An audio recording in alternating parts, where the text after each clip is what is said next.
Morning నుంచి ఏ financial platform లో అయినా జూనియర్ ఎన్టీఆర్ గారు ల్యాండ్ విషయంలో మోసపోయారు. దాని రిలేటెడ్ గా హైకోర్టుకు వెళ్లి తనకి న్యాయం జరిగి తనకి అగేనెస్ట్ గా ఉన్న బ్యాంకర్స్ పైన క్రిమినల్ కేసులు ఫైల్ అయ్యానేలా డేటా అయితే కనిపిస్తూ ఉంటుంది. యూజువల్ గా ఇది ఎలా అవుతుందంటే, ఒకప్పుడు ల్యాండ్ వాల్యూ ఒకలా ఉంటుంది, అప్పుడు ఈజీగా అమ్మేస్తారు. బట్ దాని తర్వాత ఆ ల్యాండ్ వాల్యూ బాగా పెరుగుతుంది అనుకోండి, అందరూ కాదు కానీ కొంతమంది ఫేక్ డాక్యుమెంట్స్ ని క్రియేట్ చేసి అదేంటి అది అంత పెరిగిపోతుంది కదా, అంత ఈజీగా అమ్మేసామా, లేదు దాని గురించి ఏదో ఒకటి చేద్దామని ఫేక్ డాక్యుమెంట్ క్రియేట్ చేసి మోసం చేయాలనే ప్రయత్నం చేస్తూ ఉంటారు. అసలు కొన్న తర్వాత ఫేక్ డాక్యుమెంట్స్ తో మోసం చేసే వాళ్ళని లీగల్ గానే మనం ఎదుర్కోవాల్సి ఉంటుంది. అసలు ఏం జరిగిందో క్లియర్ గా చెప్తాను, డీటెయిల్డ్ గా వినండి. జూనియర్ ఎన్టీఆర్ గారు 2003లో జూబ్లీ హిల్స్ రోడ్ నెంబర్ 75 లో 681 స్క్వేర్ యార్డ్ ప్లాట్ ని 36 లక్షలకి సుంకు గీతా లక్ష్మి గారి దగ్గర నుంచి కొన్నారు. కొన్న తర్వాత ఆ ప్లాట్ లో ఖరీదైన ఒక భవనం కూడా, ఒక లగ్జరియస్ హౌస్ ని కూడా బిల్డ్ చేసుకున్నారు. ఇది 2003లో కొన్నారు 36 లక్షలు కని. దాని తర్వాత దాంట్లో ఇల్లు కట్టడానికి డబ్బులు ఖర్చు ఉంటుంది. 2003 నుంచి ఇప్పటికి చూస్తే ఇన్ని సంవత్సరాల్లో ల్యాండ్ ప్రైజెస్ అమాంతం పెరిగిపోయాయి కదా. సో అప్పుడు అలా కొన్న 36 లక్షల ప్లాట్ అండ్ దాని తర్వాత కన్స్ట్రక్ట్ చేసిన ఎంటైర్ ప్రాపర్టీ విలువ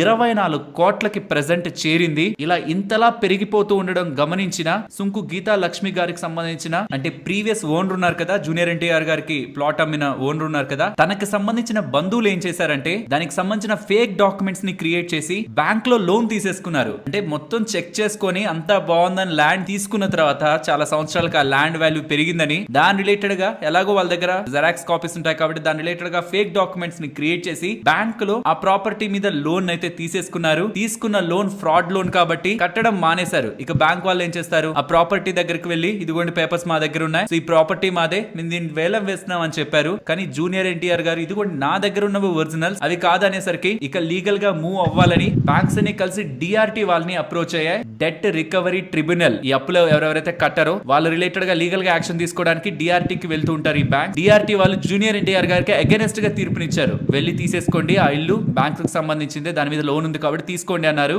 యాక్చువల్ గా డిఆర్టీ వాళ్ళు అగైనెస్ట్ గా తీర్పిచ్చారు అనుకోండి, నెక్స్ట్ డిఆర్ఏటీకి వెళ్ళాలి, డెట్ రికవరీ అపిలేట్ ట్రిబ్యునల్ కి వెళ్ళాలి. కానీ జూనియర్ ఎన్టీఆర్ గారు ఇవన్నీ అయ్యే పనుల్లో లేవు, డైరెక్ట్ గా కోర్టుకు వెళ్తే తెలుసుకుంటానని హైకోర్టులోకి వెళ్లి కేసు వేస్తూ ఉండడం. హైకోర్టు వాళ్ళు సింపుల్ గా జూనియర్ ఎన్టీఆర్ గారి దగ్గర ఉన్న పేపర్స్ ని, బ్యాంక్ దగ్గర ఉన్న పేపర్స్ ని రెండింటిని కూడా ఫారెన్సిక్ ల్యాబ్ కు పంపించారు. ఏవి ఒరిజినల్స్, ఏవి ఎప్పటి పేపర్స్ అవి చెక్ చేయండి అనేసరికి ఫారెన్సిక్ ల్యాబ్ వాళ్ళు జూనియర్ ఎన్టీఆర్ గారి దగ్గర ఉన్న పేపర్స్ మాత్రమే ఒరిజినల్, బ్యాంక్ దగ్గర ఉన్నవి ఫేక్ అని తేలేసరికి ఫేక్ డాక్యుమెంట్స్ లో లోన్ ఇచ్చిన దానికి బ్యాంక్ ఎలాగో ఇష్యూస్ ఎదుర్కొంటుంది, దానికి తోడు ఇలా హెరాస్మెంట్ చేసిన దానికి కూడా క్రిమినల్ చార్జెస్ ని బ్యాంక్ వాళ్ళందరూ ఇప్పుడు ఫేస్ చేస్తారు. సో దీన్ని బట్టి అర్థం అవుతున్నది, ఇఫ్ ఇన్ కేస్ మన దగ్గర డాక్యుమెంట్స్ ఉండి మనం అన్ని చెక్ చేసి ఒక ల్యాండ్ ని తీసుకొని అక్కడ ఇల్లు కట్టుకొని ఒకవేళ ఫ్యూచర్ లో ఎవరైనా ఇవి డాక్యుమెంట్స్ కాదు ఇదిగో నా దగ్గర ఉన్నవే డాక్యుమెంట్స్ అంటే, మనం కోర్ట్స్ ద్వారా ఫారెన్సిక్ ల్యాబ్స్ కి రెండింటి డాక్యుమెంట్స్ ని పంపించి ఏవి ఒరిజినల్ అని మనం రుజువు చేయగలిగితే, మన దగ్గర ఉన్నవే ఒరిజినల్ డాక్యుమెంట్స్ అని ప్రూవ్ అయితే ఆ ల్యాండ్ ఆ ప్రాపర్టీ మనదే అవుతుంది. కాబట్టి